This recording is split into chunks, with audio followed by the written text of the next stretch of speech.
Hello friend, नमस्ते, राधे राधे। कैसे हैं आप लोग? आशा करते हैं अच्छे होंगे, मस्त होंगे। मैं अपेक्षा सिंह आपका स्वागत करती हूं अपने चैनल अपेक्षा सिंह स्टडी पॉइंट में। आई होप कि आप सब मस्त होंगे और अपनी अपनी पढ़ाई कर रहे होंगे। आज हम पढ़ेंगे रीतकाल और उत्तर मध्यकाल की कुछ क्वेश्चन जो कि टीजीटी, पीजीटी, जीआईसी, लेक्चरार में पूछे जाने वाले हैं और पूछे भी गए हैं आधे एग्ज़ामों में। तो पहला क्वेश्चन है कि इनमें से कौन सा जोड़ा सही है? तो इसका राइट आंसर कौन सा हो जाएगा? चिंतामणि काव्य प्रकाश या मतीराम रस रहस्य या भूषण अंग दर्पण। डी ऑप्शन है रसलीन शिवा बावनी। तो इसका राइट आंसर ए हो जाएगा चिंतामणि काव्य प्रकाश। नेक्स्ट क्वेश्चन कह रहा है कि रीतकाल की विशेषताओं के संदर्भ में निम्नलिखित में से एक विशेषता गलत है। उस विशेषता का चयन कीजिए। पहला है रीतकाल में अलंकरण की प्रधानता। दूसरा है रीतकाल की प्रमुख भाषा ब्रज भाषा। ये सी है रीतकाल में प्रकृति का आलंबन रूप में वर्णन हुआ है। या डी ऑप्शन कह रहा है रीतकाल में लक्षण ग्रंथों की प्रमुखता। तो इसका राइट आंसर बताना है सी हो जाएगा रीतकाल की प्रकृति आलंबन रूप में वर्णन हुआ है। यही आंसर गलत है, तो गलत सी हो जाएगा। ठीक। नेक्स्ट पेज कह रहा है रीतकालीन कवियों की काव्य भाषा क्या थी? अवधी थी, खड़ी बोली थी, ब्रजभाषा थी या बुंदेली थी? तो तीसरे का राइट आंसर हो जाएगा ब्रजभाषा थी। नेक्स्ट क्वेश्चन कह रहा है रीत युगीन कवियों का सर्वाधिक प्रिय छंद रहा है सवैया, दोहा, चौपाई या छप्या? तो इसका राइट आंसर चौथा हो जाएगा छप्या। नहीं नहीं नहीं नहीं, नहीं। इसका राइट आंसर हो जाएगा ए सवैया। नेक्स्ट क्वेश्चन कह रहा है रीतकाल की सर्वाधिक व्यापक प्रवृत्तियां हैं।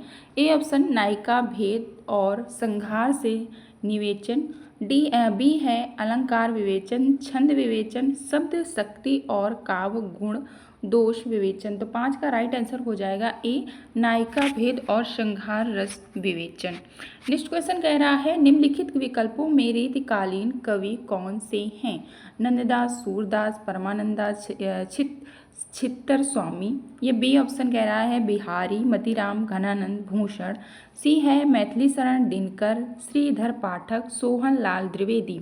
डी है जायसी, मंझन, विद्यापति या चंद बरदाई। तो छठवां का राइट आंसर बी हो जाएगा बिहारी, मतीराम, घनानंद और भूषण। आगे बढ़ते हैं। नेक्स्ट प्रश्न क्या कह रहा है? अगर आप चैनल पे आए हैं और वीडियो को टच किया है तो प्लीज़ लाइक शेयर सब्सक्राइब जरूर कर लीजिएगा और क्वेश्चन कैसे लग रहे हैं कमेंट में जरूर बताना। नेक्स्ट क्वेश्चन कह रहा है निम्नलिखित कवियों का जन्म काल के अनुसार क्रम निर्धारित कीजिए। मतलब सबसे पहले किसका जन्म हुआ था उस काल में बताना है। तो राइट आंसर इसका सी हो जाएगा रहीम, घनानंद और रसलीन और भूषण।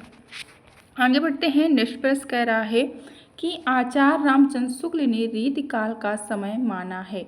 क्या माना है? बी ऑप्शन का सही हो जाएगा 1700 से 1900 ईस्वी माना है।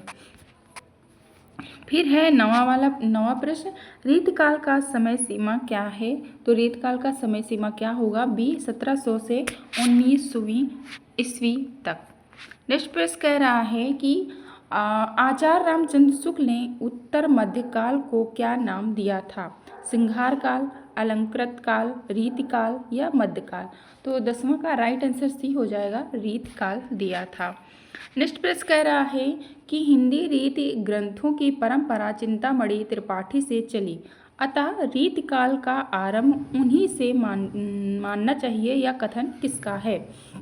हजारी प्रसाद द्विवेदी जी का, रामचंद्र शुक्ल का, मिश्र बंधु का, राम कुमार वर्मा का? तो 11वां का राइट आंसर बी हो जाएगा रामचंद्र शुक्ल का।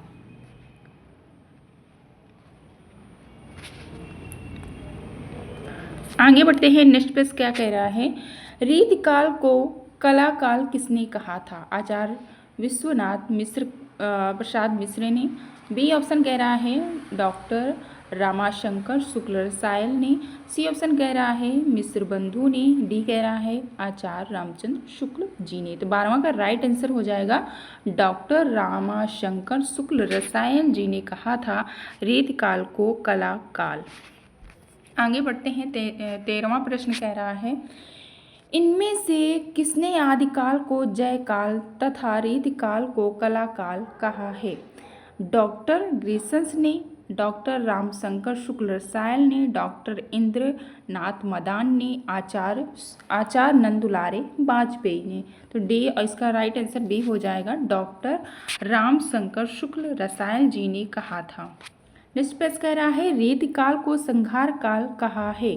आचार्य रामचंद्र शुक्ल ने, आचार्य विश्वनाथ मिश्र ने, सी ऑप्शन मिश्र बंधु ने, डी है रमाशंकर शुक्ल रसायल ने। तो 14 का राइट आंसर हो जाएगा बी, आचार्य विश्वनाथ मिश्र जी ने कहा था। नेक्स्ट प्रश्न कह रहा है रीतिकाल को अलंकृत काल कहा गया है? किसने कहा है? मिश्र बंधुओं ने, शिवनाथ प्रसाद मिश्र ने, और डी ऐसी है आचार्य रामचंद्र शुक्ल ने, डी है डॉक्टर कुमार वर्मा जी। तो इसका राइट आंसर जल्दी से बता दीजिए। इसका राइट आंसर हो जाएगा ए, मिश्र बंधुओं ने। आगे बढ़ते हैं। नेक्स्ट प्रश्न कह रहा है, तब तक आप चैनल को लाइक शेयर और सब्सक्राइब कर दो। आचार्य रामचंद्र शुक्ल ने रीतिकाल का प्रवर्तक हजारी किसने माना है? आचार्य केशवदास को, या बी है मतीराम को, या चिंतामणि को, या बिहारी को। तो 16 का राइट आंसर हो जाएगा चिंतामणि को। आगे बढ़ते हैं। नेक्स्ट प्रश्न हमारा क्या कह रहा है? रीतिकाल में किस रस की प्रधानता काव्य में रही है? श्रृंगार में, भक्ति में, शांत में, या रौद्र में? तो 17वां का राइट आंसर हो जाएगा श्रृंगार में रीति रही है। अब हमारा नेक्स्ट प्रश्न है रीतिबद्ध से। नेक्स्ट प्रश्न कह रहा है 18वां निम्नलिखित में से कौन सा कथन असत्य है? तो देख लेते हैं कौन सा असत्य है। डी 18वां का हो जाएगा केशव रीति मुक्त धारा के कवि नहीं हैं। प्रश्न कह रहा है रीतिकाल की मुख्य कवि में हैं, रीतिकाल के मुख्य कवि कौन हैं? मतीराम जी हैं। आगे बढ़ते हैं। 20वां प्रश्न कह रहा है मतीराम की भाषा है बोलचाल, बोलचाल की भाषा, साहित्यिक भाषा, ब्रज भाषा, या साहित्यिक अवधि, या साहित्यिक राजस्थानी। तो इसका राइट आंसर क्या हो जाएगा? 20 का राइट आंसर बी हो जाएगा साहित्यिक ब्रज भाषा। आगे बढ़ते हैं। नेक्स्ट प्रश्न कह रहा है मतीराम द्वारा रचित ग्रंथ है, तो इसका राइट आंसर क्या हो जाएगा? ललित ललाम। मतीराम का रचित ग्रंथ कौन सा है? ललित ललाम। अब हम पढ़ेंगे केशवदास जी को। केशवदास का पहला प्रश्न है आचार्य रामचंद्र शुक्ल ने किस कवि को कठिन काव्य का प्रेत कहा है? आचार्य रामचंद्र शुक्ल ने कठिन काव्य का प्रेत किसे कहा है? तो इसका राइट आंसर 22 का हो जाएगा बी, केशवदास को कहा गया है। नेक्स्ट पेश कह रहा है 23वां का इनमें से कौन सी कृति केशवदास की नहीं है?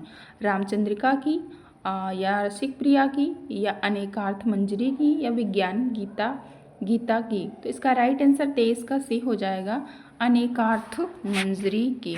नेक्स्ट पेश कह रहा है विज्ञान गीता के लेखक हैं सेनापति, चिंतामणि, केशवदास, या भिखारीदास।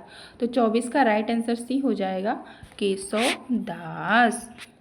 प्रश्न कह रहा है कवि प्रिय के रचनाकार का नाम बताइए। जल्दी से फट से बता दीजिए क्या होगा।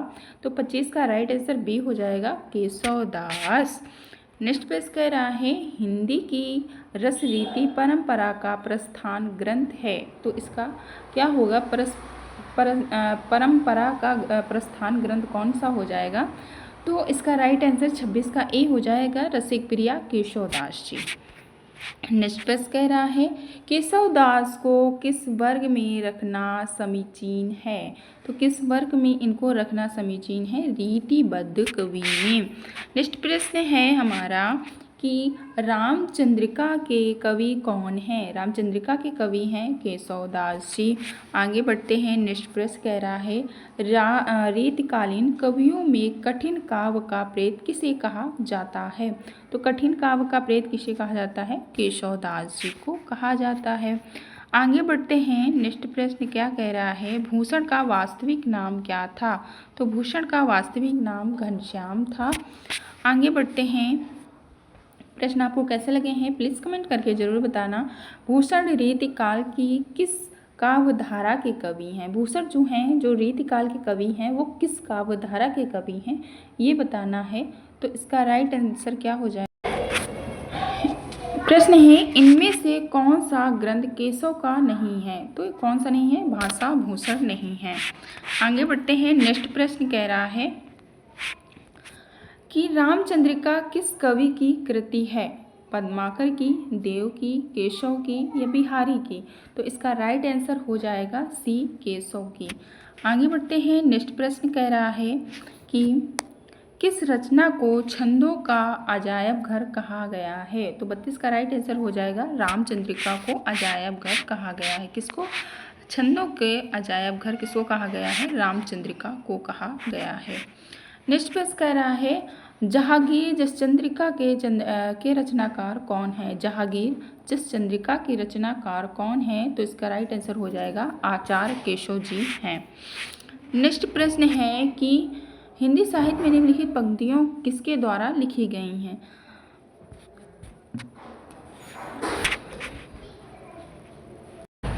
तो ये किसकी है? जतपि सुजाति सुलझड़ी सुबरन सरस सुव्रत भूषण बिनु ना बिराजई कविता बनिता मित्र। तो ये किसका है? केशवदास जी की ये पंक्तियां हैं। नेक्स्ट प्रश्न कह रहा है भाषा बोल न जानही जिनके कुल के दास। भाषा बोले न जानी जिनके कुल के दास। तो ये कथन किस कवि का है? तो ये भी कथन केशवदास जी का है। आगे बढ़ते हैं। भूषण अब आ गए। अब भूषण के क्वेश्चन पढ़ लेते हैं। महाकवि भूषण की रचना है। तो महाकवि भूषण की रचना है छत्रसाल दशक। नेक्स्ट प्रश्न है शिवराज भूषण के रचयिता कवि कौन हैं? तो इसका राइट आंसर डी हो जाएगा भूषण।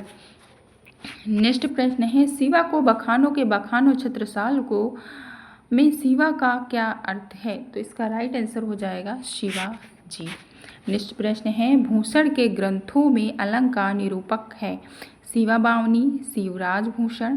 तो इसका राइट आंसर क्या हो जाएगा? बी, शिवराज भूषण। आगे बढ़ते हैं। नेक्स्ट प्रश्न है 40वां।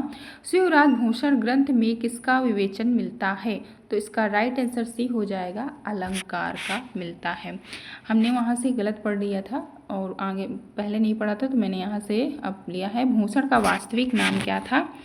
तो ये है घनानंद, जो कि हम लोग पढ़ चुके हैं। तो इसका राइट आंसर घनानंद हो जाएगा। फिर है क्वेश्चन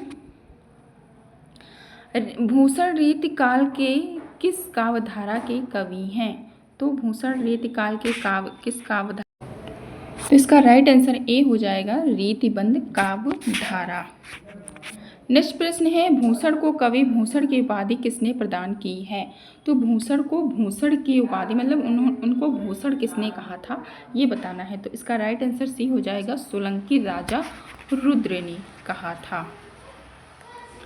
नेक्स्ट प्रश्न कह रहा है भूषण को राजाओं के दरबारी कवि थे, इनमें से पहले कवि शिवाजी दूसरे थे। तो इसका राइट आंसर क्या हो जाएगा? 44 का राइट आंसर हो जाएगा सी, छत्रसाल। आगे बढ़ते हैं। नेक्स्ट प्रश्न कह रहा है रीतिकाल के उस कवि का नाम बताइए जिसने वीर रस में कविताएं लिखी हैं? पद्माकर, भूषण, बिहारी या घनानंद। तो 45 का राइट आंसर हो जाएगा बी, भूषण ने लिखी हैं।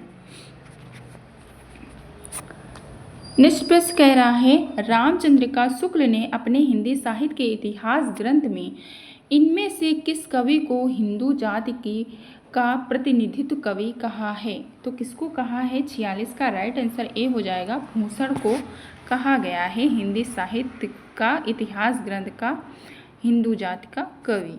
नेक्स्ट प्रश्न कह रहा है शिवा बावनी के रचयिता का नाम क्या है? तो शिवा बावनी किसने लिखा था? सी, भूषण ने लिखा था। नेक्स्ट प्रश्न है काव्य रसायन किसकी रचना है? तो काव्य रसायन किसकी है? देव की रचना है। नेक्स्ट प्रश्न है सुजान विनोद के रचनाकार कौन है? तो सुजान विनोद के रचनाकार कौन है? देव हैं। एक है सुजान सुजान किसकी है? तो सुजान घनानंद की है। सुजान कौन थी? घनानंद की प्रेमिका थी। नेक्स्ट प्रश्न है, जाति विलास के रचयिता हैं भिखारी दास देव या मतीराम या भूषण? तो इसका 50 का राइट आंसर बी हो जाएगा, भूषण है। तो आज के लिए हम इतने ही क्वेश्चन रखते हैं, मिलते हैं नेक्स्ट क्लास में। अभी बहुत सारे क्वेश्चन हैं और तब तक के लिए बाय बाय, टेक केयर। अपना और अपनों का ख्याल रखें। अगर आप चैनल पे आए हैं तो प्लीज़ लाइक शेयर करना बिल्कुल भी ना भूलें और सब्सक्राइब भी कर लीजिएगा। Bye bye, TC.